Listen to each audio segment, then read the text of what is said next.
My name's Ania Amador. I am based in St. Petersburg, Florida.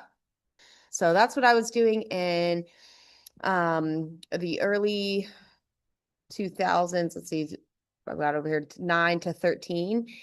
And it was interesting because as much as I was like loving getting to help businesses jump on the trend and understand social media and strengthen their marketing efforts, people weren't ready, right? They had no idea where social media marketing was really headed or what the potential of these platforms had. And it just seemed so far removed from people that had done everything on spreadsheets or with paper and pencil. So even, or billboards or radio ads, the type of marketing that exists before social media really took over. So even though that was probably a lucrative path for me to take, ultimately, it was not filling my soul. So I ended up with a client, some interns from my marketing company that were going to music festivals, and they linked me up with a Ferris wheel. And he had contracts all the way up the East Coast for major music festivals. And I had never been to a music festival, but this Ferris wheel needed marketing and a brand. So I created an identity and I went on tour with the Ferris wheel. And if you can imagine what that conversation with my parents looked like when I told them fresh out of college that I would no longer be going to law school and that the marketing company I just spent the last 5 years developing was also a waste of time. And instead, I'd be touring with the Ferris wheel to Bonnaroo. And I'd see them when I got home, that I've put all my stuff in storage and I was going to take this risk.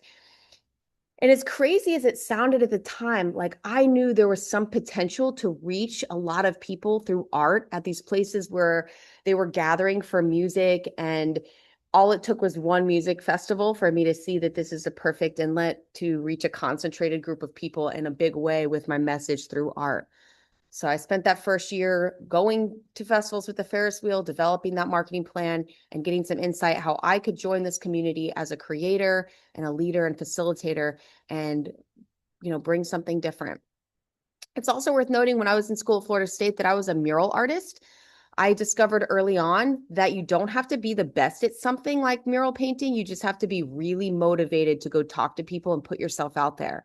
And the more I approached businesses that had blank walls and presented my ideas, the more jobs I got. And I built out a pretty large portfolio of large scale murals that helped me not only sustain financially through college, it was kind of always my backup plan of like, well, I could always paint, if it doesn't work out with as an economist or a philosopher or a marketer, then I've got art. So I love that I was able to develop that in college and that that's something that's always stuck with me and that I wanted to bring back to the forefront of my offering.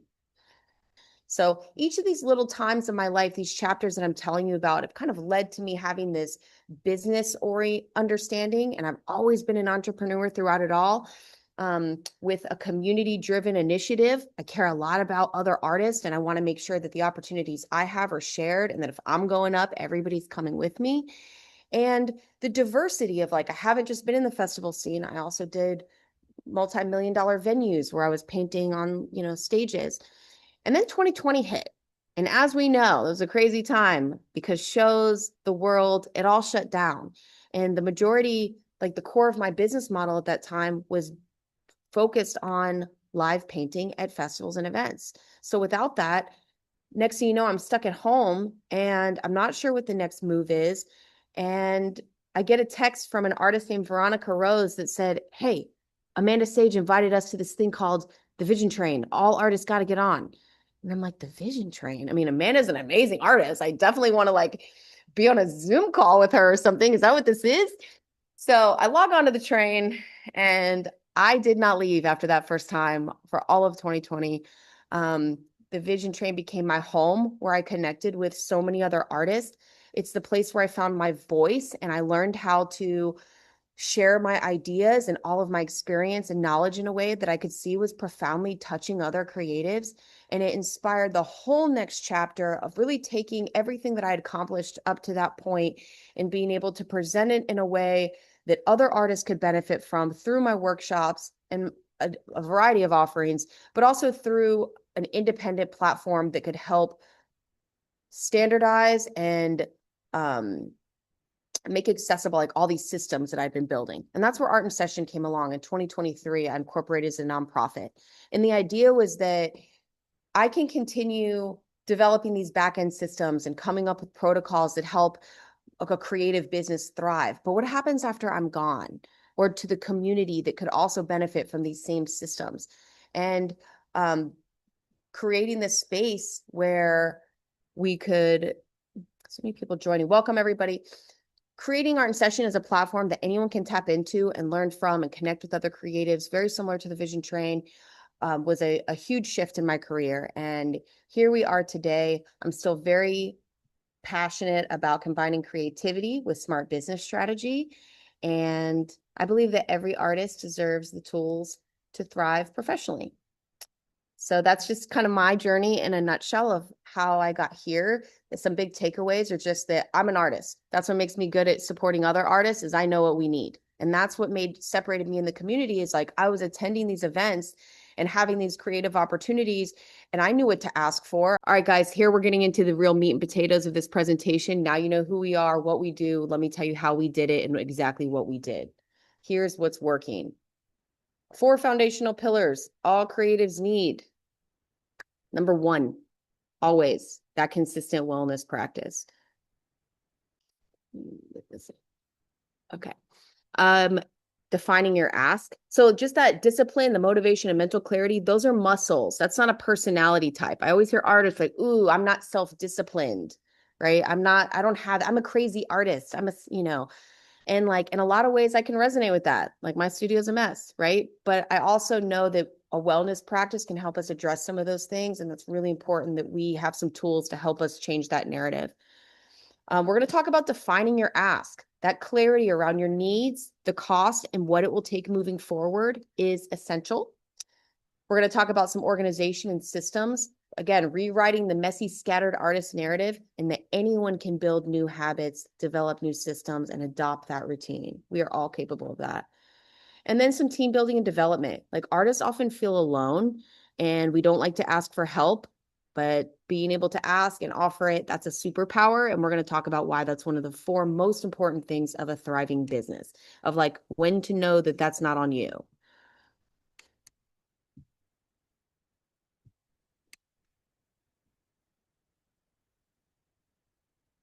Oops. All right, the practice. Again, this is not a personality type. I like to think of meditation like a way to strengthen that muscle. Focusing my mind and my ability to shift my energy, that's a muscle that I can strengthen when I use my breath. You cannot have a conversation about a successful business without talking about wellness. Getting organized in your physical space starts with clearing your mind first. Like you can do all the action, you can be the most clean, organized, ready to go, motivated person. But if your mind is in chaos, right, you get lost along the way. That follow through somewhere slips up. And it's really because we're not starting with that foundation of clarity that comes from a mindful practice.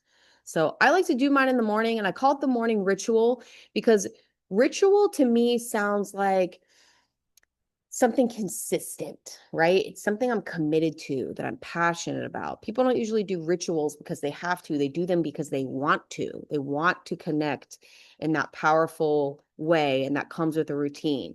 So I'm going to tell you 2 things that kind of might sound like they contradict. The first is that meditation is a state of mind. It's not a thing you do. It's not something you have to stop everything or be sitting in a specific way or be listening to something. You have to, when you quiet your mind and you're present, you can enter a flow state that's a meditative state.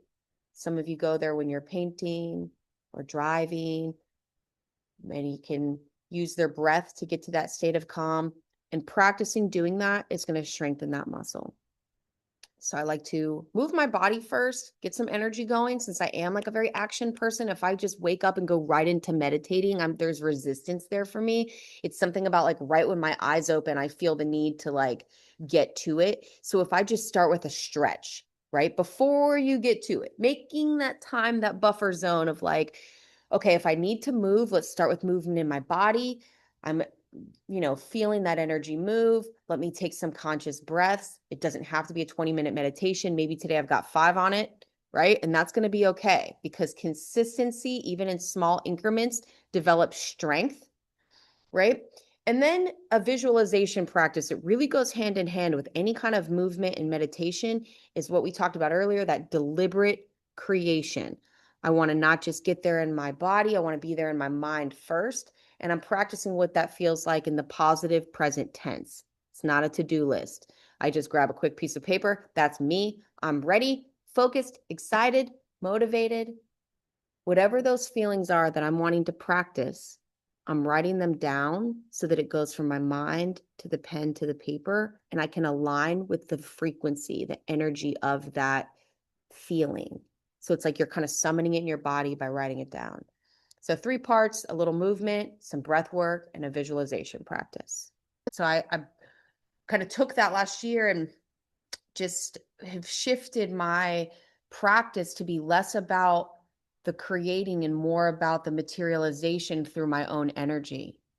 So it's a pretty big distinction of like, if I just affirm that this is possible, it'll come to me, compared to if I realize it in all the ways, if I think about what it feels like or smells like or looks like, really just feels like, right? Then those particles are literally shifting into this physical realm. So there's a lot of science behind this, which is exciting, but there's also a lot of experience that all of us are seeing on a daily basis, and we forget that that's what's happening. Right, that the power is actually within us, not something outside of us that we're waiting to make a change. It's actually coming from within. So getting back to that wellness practice, let's tap in, guys. Remember that anything is possible, and I love you, and I'm here for you if you need anything.